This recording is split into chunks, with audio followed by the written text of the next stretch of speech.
మనోజ్ రోహిణి నుండి కిచెన్ రూమ్లోకి వచ్చి దోశ వేస్తారు. అక్కడున్న దోశ తీసుకొని ప్లేట్ మీద వేసుకొని అక్కడున్న మనోజ్ కడుగుతుంది. సరేనా అని చెప్పి అక్కడున్న రోహిణి నుండి రవి శృతి ఇప్పుడు మీదే అని చెప్తుంది. అక్కడున్న రవి శృతి వచ్చి పెనం కాలిందా లేదని చూసి అక్కడున్న రవి ఉండి ఫస్ట్ ఆయిల్ వేసుకుని ఆవిడకి పిండి తీసుకొని ఇలా వేసుకోవాలని చెప్పి దోశ వేసి చూపిస్తాడు. అక్కడున్న శృతి ఉండి ఇదేం బ్రహ్మ విద్యమా, ఇదేమన్నా నేను చేసాను చూడు అని చెప్తుంది. అక్కడున్న శృతి ఉండి పిండి తీసుకొని దోశ పెనం మీద వేసి తిప్పుతూ ఉంటుంది. అక్కడున్న రవి ఉండి ఏం చేస్తున్నావు, ఆ దోశ మాడిపోతుంది, ఇప్పుడు ఏం చేయాలని అడుగుతుంది శృతి.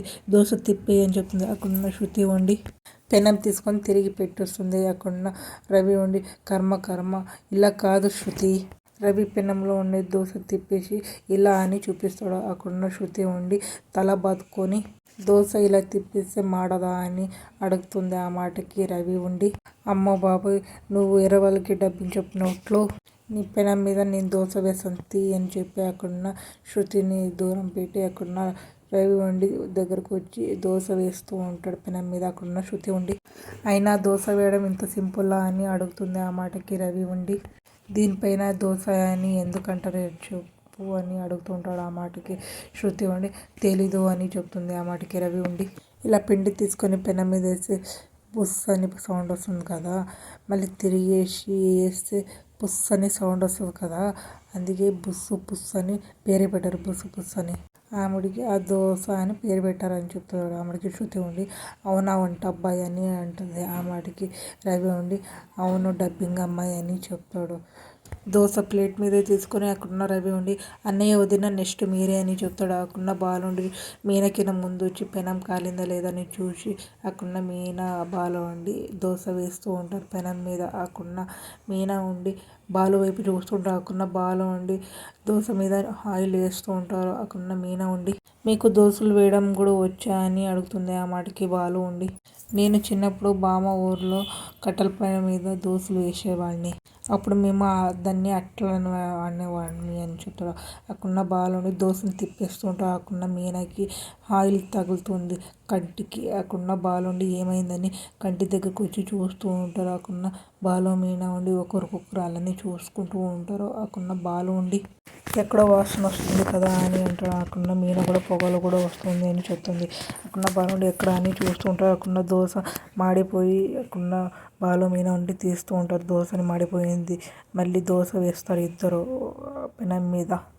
దోశ ప్లేట్ మీద వేసుకొని అక్కడున్న డైనింగ్ టేబుల్ దగ్గర అందరూ వచ్చి నిలబడి ఉంటారు. అక్కడున్న సుశీలమ్మ ఉండి ఆగండి, ఎవరి దోశ వాళ్ళు తినడానికి అవసరం లేదు, ఒకరికొకరు తినిపించుకోవాలి అని చెప్తుంది. అక్కడున్న సత్యం గారు ప్రభావతి ఉండి సుశీలమ్మ వైపు చూస్తూ ఉంటారు. అక్కడున్న మీనా బాలుండి సంతోషపడుతూ ఉంటారు. అక్కడున్న రవి శృతి ఉండి ఒకరికొకరు చూసుకుంటుంటారు. మనోజ్ రోహిణి నుండి వాళ్ళు కూడా ఒకరికొకరు చూసుకుంటారు. అక్కడున్న సుశీలమ్మ ఉండి తినిపించుకోండి కానివ్వండి అని చెప్తుంది. అక్కడున్న ఫస్ట్ బాలు మీనా ఉండి ఒక్కొక్కరికొకరు తినిపించుకుంటారు. ఆమెకి రవి శృతి కూడా తినిపించుకుంటారు ఒక్కొక్కరు. అక్కడున్న మనోజ్ రోహిణి కూడా తినిపించుకుంటారు. అక్కడున్న ప్రభావతి సత్యం గారు వాళ్ళందరినీ చూస్తారు. అక్కడున్న సుశీలమ్మ ఉండి అలా చూసుకున్న వెంటరా కానివ్వండి అని చెప్తుంది. అక్కడున్న సత్యం గారు నుండి దోశ తీసుకొని ప్రభావతి వైపు పెట్టకపోతాడు. ఆమెకి నోట్లో పెట్టుకొని నడుస్తున్నాడు సత్యం గారు. అక్కడున్న సుశీలమ్మ ఉండి ఒక్కసారి షాక్ అయిపోయాడు. అక్కడున్న మనోజ్ కూడా షాక్ అయిపోయాడు. అక్కడున్న ప్రభావతి ఉండి కోపంతో దోశ నోట్లో పెట్టుకుంటూ ఉంటుంది. సుశీలమ్మ ఉండి ఒరే బాలు, వీళ్ళని ఇళ్ళలో వదిలేసి కలవర్రా, వీళ్ళని గుడికి పిలుచుకోపో అని చెప్తుంది. ఆ మాటకి బాలు ఉండి సరే డార్లింగ్ అని చెప్తాడు. అక్కడున్న మీనా ఉండి నవ్వుతూ ఉంటుంది. అక్కడున్న మీనా ఉండి వంటగదిలో వంట చేస్తూ ఉంటుంది. అక్కడున్న బాలు ఫోన్ మాట్లాడుకుంటూ వస్తూ ఉంటాడు. రాజేష్ ఇప్పుడు బయలుదేరుతున్నా, ఇంకొక 10 minutesలో అక్కడ ఉంటానని చెప్తాడు. అక్కడున్న బాలు ఉండి మీనా ఏం చేస్తున్నావు, వంట చేస్తున్నావా, కానీ ఒక జీవితాంతం వంటగదిలోనే అంకితమైనవు కదా అని చెప్తాడు. ఆ మాటకి మీనా ఉండి వండి పెట్టడం విషయం తృప్తి వేరే ఉంటుంది కదండి అని చెప్తుంది. ఆ మాటకి బాలు ఉండి నువ్వు మళ్ళీ అన్నపూర్ణమ్మ అవ్వాలనుకున్నావు అన్నమాట అని చెప్తాడు. ఆ మాటకి మీనా ఉండి ఏంటి అడవుడుగా ఉన్నారు అని అడుగుతుంది. ఆ మాటకి బాలు ఉండి అది మేము సెకండ్ హ్యాండ్లో కారు తీసుకుందాం అనుకున్నాం కదా, వెళ్ళి డబ్బులు కట్టేస్తే కారు తెచ్చుకుందామని అని చెప్తాడు. అక్కడ మీనా ఉండి ఈరోజు మంచి రోజే అని అడుగుతుంది. ఆ మాటకి బాలు ఉండి ఒకసారి ఇలా తిరుగు అని చెప్తాడు. అక్కడ మీనా ఉండి తిరిగి ఒకసారి నవ్వు అని చెప్తాడు. బాలు నవ్వుతుంది మీనా. చందమామలాగా మకము, అందమైన నవ్వు, ఇలాంటి మంచి శకనము ఎక్కడుంటుంది చెప్పు. నువ్వు ఇలాగే నవ్వుతూ ఉంటే నాకు ప్రతిరోజు మంచి రోజు అని చెప్తుంది. ఆ మాటకి మీనా ఉండి చల్లే ఊరుకోండి అని చెప్తుంది. అక్కడ బాలు ఉండి నిజం చెప్తున్నాను మీనా, నా గొంతులోంచి రాలేదు, నా మనసులోంచి వచ్చింది అది అని చెప్తాడు. ఆ మాటకి మీనా ఉండి అది కాదండి, క్యాలెండర్లో చూడాలి కదా, తిది మంచి బాగున్నాయా లేదా అని చెప్తూ ఉంటుంది. ఆ మాటకి బాలు ఉండి సరేలే చూస్తానులే అని చెప్తాడు. ఆ మాటకి మీనా ఉండి ఇంతకీ ఆ కారు తీసుకుందాం అనుకున్నారు, నిన్న చూశారు కదా అదే కారణా అని అడుగుతుంది. ఆ మాటకి బాలు ఉండి అవును మీనా, నీకు నచ్చింది కదా అని అడుగుతాడు. ఆ మాటకి మీనా ఉండి అండి బాగుంది, ఇప్పుడు మీరు తీసుకోవాలని నిర్ణయం తీసుకున్నారా మీరు?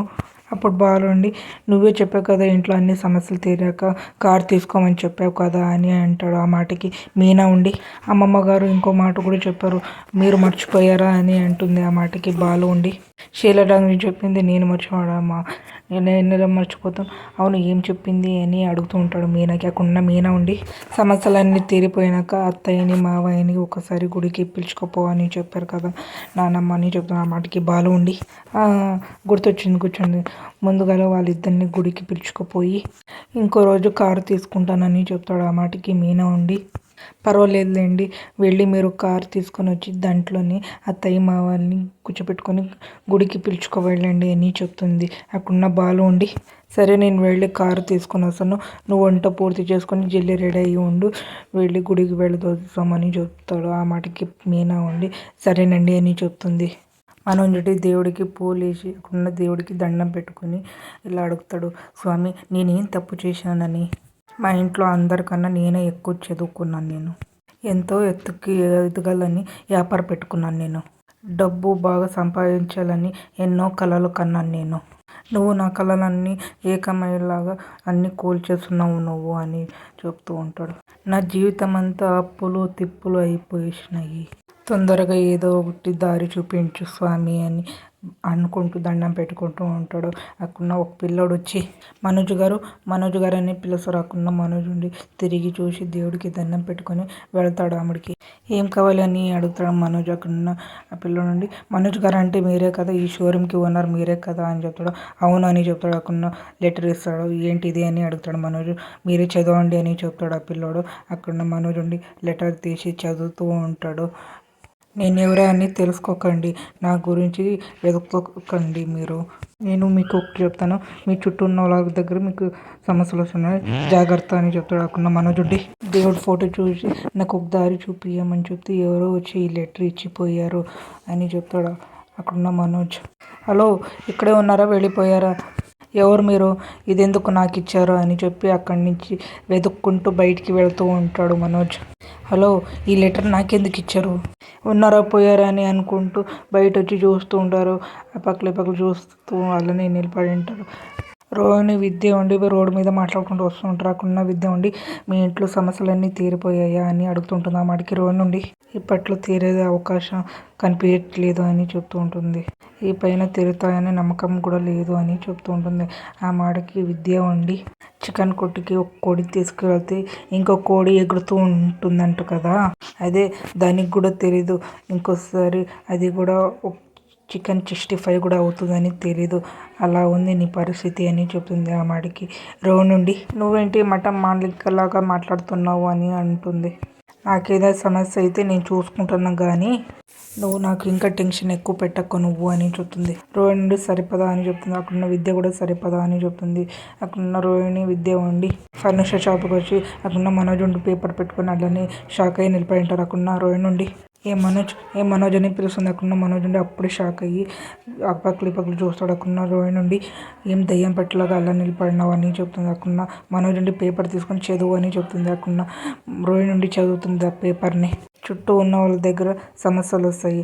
ఏంటిది అని ఎవరిచ్చారు అని అడుగుతుంటుంది. ఆ మాటకి మనోజ్ ఉండి అలానే చూస్తుంటాడు రోహిణి వైపు. అక్కడున్న బాలు ఉండి కార్ సెకండ్ హ్యాండ్ తెచ్చి డార్లింగ్ ఎలాగుంది అని అడుగుతూ ఉంటాడు. సుశీలంకి అక్కడున్న సుశీలం ఉండి నీ రెండో పిల్లం బాగుందిరా అని చెప్తుంది. అక్కడున్న సుశీలం ఉండి మీ అమ్మ మీ నాయన్ని గుడికి పిలుచుకోపోరా అని చెప్తుంది. అక్కడున్న బాలు ఉండి సరేనమ్మా రండి ఎక్కండి అని చెప్తాడు బాలు. అక్కడున్న కార్లో ఎక్కి గుడికి వెళుతూ ఉంటారు. అక్కడున్న శృతి రవి ఉండి చూస్తూ ఉంటారు. అక్కడున్న సత్యం గారు ప్రభావతి ఉండి ఒకరి మీద ఒకరు పడిపోతూ ఉంటారు. అక్కడున్న బాలు ఉండి స్పీడ్ బ్రేకర్ నుంచి అప్పకలు తిప్పుతూ ఉంటారు. అక్కడున్న మీనా ఉండి పడిపోతూ ఉంటుంది. మీనా కూడా గట్టిగా పట్టుకుంటుంది స్పీడ్ బ్రేకర్ని. అక్కడున్న సత్యం గారు ఉండి ఒరే బాలు ఇదేంట్రా ఇది అని అడుగుతూ ఉంటాడు. ఆ మాటకి బాలు ఉండి రోడ్డు బాగోలేదు నాన్న అని చెప్తూ ఉంటాడు. అక్కడున్న సత్యం గారు ఉండి నా చెయ్యి పట్టుకో నా చెయ్యి అని చెప్తాడు. అక్కడున్న ప్రభావతి ఉండి సత్యం గారు చెయ్యి పట్టుకుని సిగ్గుపడుతూ ఉంటుంది. అక్కడున్న బాలు ఉండి ఎలా ఉంది ప్లాన్ అని కళ్ళతో అడుగుతూ ఉంటాడు. అక్కడున్న మీనా ఉండి సంతోషపడుతూ ఉంటుంది, నవ్వుతూ ఉంటుంది. అక్కడున్న హాల్లో వచ్చి కూర్చుంటారు. అక్కడున్న మీనా ఉండి మావయ్య మెడ మీద ఏమో ఉంది కదా మావయ్య, అత్తయ్య మీద ముట్టి పైన ఉండేది స్టిక్కర్ అని చెప్తుంది. అక్కడున్న సత్యం గారు ఉండి అక్కడున్న సత్యం గారు షాక్ అయిపోయాడు. అక్కడున్న ప్రభావతి కూడా షాక్ అయ్యాలని చూస్తూ ఉంటుంది. అక్కడున్న సుశీలం ఉండి గుడికి వెళ్ళారా లేకుంటే పార్క్ వెళ్ళారా అని అడుగుతూ ఉంటుంది. ఆ మాటకి ప్రభావతి ఉండి సిగ్గుపడుతూ ఉంటుంది. అక్కడున్న సత్యం గారు కూడా సిగ్గుపడుతూ ఉంటాడు. అక్కడున్న బాలు ఉండి వాళ్ళ అమ్మ వాళ్ళ ఆయన్ని చూసి నవ్వుతూ ఉంటాడు. మీకు ఇష్టమైతే లైక్ చేయండి, సబ్స్క్రైబ్ చేయండి, కామెంట్ చేయండి, షేర్ చేయండి.